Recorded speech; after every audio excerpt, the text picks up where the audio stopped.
We have a lot to get to this morning in our election coverage, so let's get right to the results and the key races in our area. So starting things off by taking a look at the top race in Washington state for the U.S. Senate. CBS News and the Associated Press have called this race for incumbent Patty Murray, who is seeking her 6th term as senator. Her challenger, Tiffany Smiley, is a political newcomer who positioned herself as a fresh choice for voters. Murray led the vote with 57%, followed by Smiley at 43%.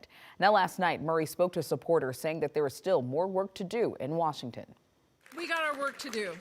We need to protect reproductive rights. We need to protect this democracy. We need to take this night and go to work and keep on working for all of you. That's my pledge to all of you. And again, thank you so much. Thank you. We're here to win. As you all know, in Washington state, it takes several days to know the close of our elections here.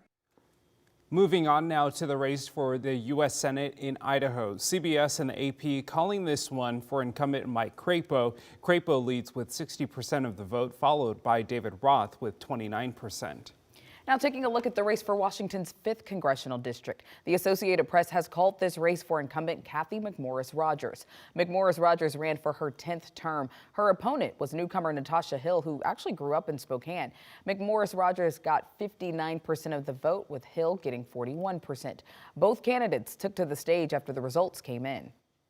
It's an honor of a lifetime to represent Eastern Washington in the People's House. And with this re-election, I recognize that there's an enormous amount of confidence that you have put in me to rebuild our foundation. I know that freedom is never more than one generation away from extinction. It has to be fought for and defended. We're absolutely going to continue this work tomorrow. Veterans Day is this Friday. Let's make sure we're looking out for people in our community, because now is when they need us, not in 2 years when campaign season starts back up, not just next year when we've got our mayoral race, but every single day we can be showing up for people in our community.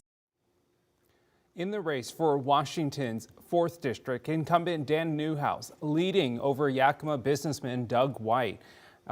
Newhouse has 69% of the vote right now, with White at 31% of the vote. Moving on now to the race for Spokane County Commissioners. Now, this is a historic election for Spokane County voters, who will now elect 5 commissioners instead of 3. So KREM 2's Nicole Hernandez is joining us live from the newsroom right now to break down the latest in these election results. Good morning, Nicole.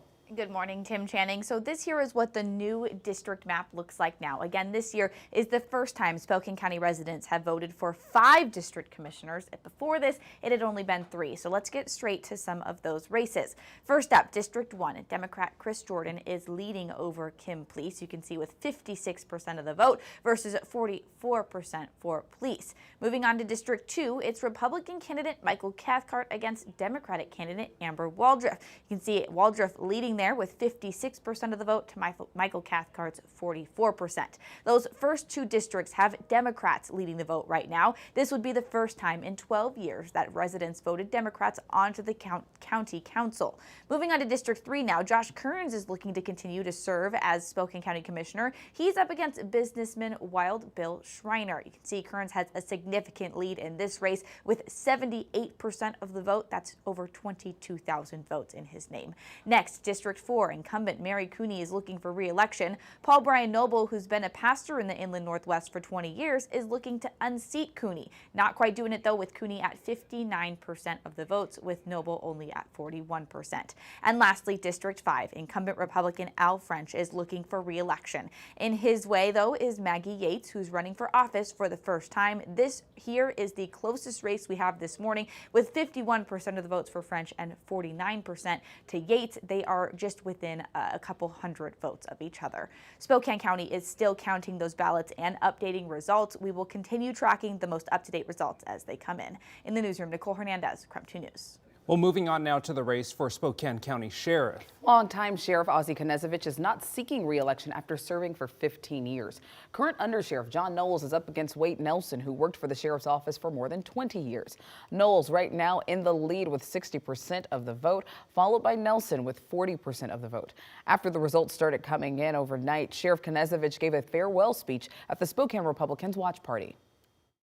And it has been one of the greatest honors I've ever had to serve you, the citizens of Spokane County.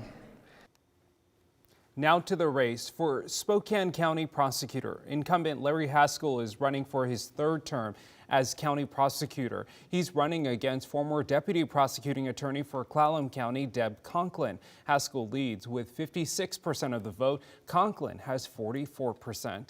So the results we are tracking all morning long are being counted by workers at the Spokane County's elections office. So KREM 2's Janelle Finch is giving us an in-depth look at voter turnout for this election. Election day has come to a close, but the action continues here at the Spokane County Elections Office. Over half of all 360,000 registered voters have returned their ballots.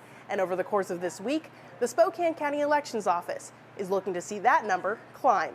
Once the election office receives your ballot, that's when Spokane County Auditor Vicki Dalton says its journey begins. Through getting your signature verified, to going through the tabulation machine, and then scanning to make sure all votes are bubbled in properly, getting all ballots counted is a group effort.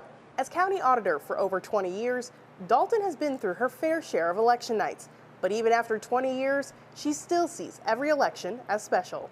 Every election is exciting because this is the voters' opportunity to make a statement about who leads their government, or to make a statement on the measures that are on their ballot. The elections manager says we may not see a final voter turnout number until later this month, but the office is expecting 240,000 ballots to be returned this election season, which would equal about a 66% voter turnout.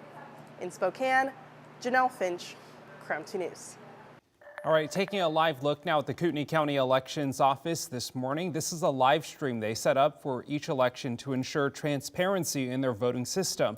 All throughout the day and night, you can see election workers here counting ballots until they are all done. And speaking of those ballots, Kootenai County election officials are counting the votes for the Idaho gubernatorial race. So 5 candidates advanced from the primary to the general election. So this morning, the AP is declaring incumbent Brad Little has won this governor's race. Governor Little is in the lead with 61% of the vote, followed by Stephen Height with 21%.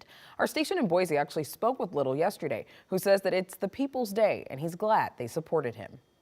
We're very gratified that they agreed with what we've done in leadership in the past and what we'll do in the future.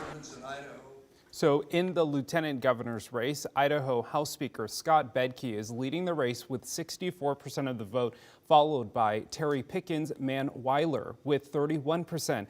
They are looking to replace outgoing Lieutenant Governor Janice McGeehan, who lost her bid for governor.